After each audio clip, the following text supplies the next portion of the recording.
men today owned up to their roles in branding a mentally disabled man with a swastika. Paul Beebe and Jesse Sanford of San Juan County both pleaded guilty to hate crimes charges in federal court today. The victim and his family were there. News 13's Amanda Goodman is live in the Newsplex with their reaction. Well, Kim, it's been a long 16 months for the victim and his family, and while today's plea brings the case one step closer to closure, the family says they still have a ways to go. What they did to me is wrong. Vincent Key says he has a permanent reminder of the horror Paul Beebe, William Hatch, and Jesse Sanford put him through in Farmington last April. I feel this scar that's on my arm is for life, and they did pretty harm. The three men lured Key, who is Navajo and has a developmental disability, back to Beebe's apartment.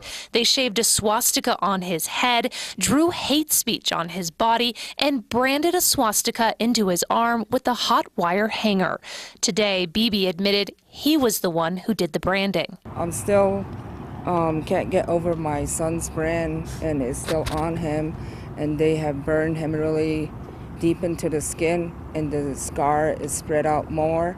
Key and his family were in Albuquerque today for Beebe and Sanford's federal court hearing to plead guilty to federal hate crime charges.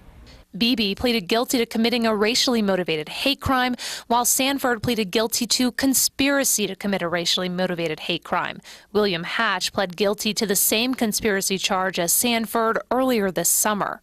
The U.S. Department of Justice says this is the first case in the country to be prosecuted and get a conviction under the 2009 Federal Hate Crime Act. This is what justice is about, is making sure that anyone in any station of life understands that the Department of Justice will be there when they are a victim. Key and his family are thrilled to see the wheels of justice in motion, moving the case closer to a resolution. But they admit that doesn't mean they are any closer to closure. What they have harmed him and done to him, and it's still affecting him. He's still getting nightmares. Nightmares that appear in the daytime, too. Every time Key looks at his arm, he can't help but wonder. Why would they hurt me? Why would they hurt me? Just make fun of me, just give me drugs and hurt me. The defendants are still waiting to be sentenced for their state charges, which include attempted kidnapping and conspiracy to commit aggravated battery. Following that, they would be turned over to the feds. Kim? Okay, thanks, Amanda. Now, Beebe could face up to 8.5 years in prison on the federal charges, while Sanford and Hatch are looking at up to 5 years in prison. Under the plea agreement, the men will be able to serve their federal and state sentences at the same time.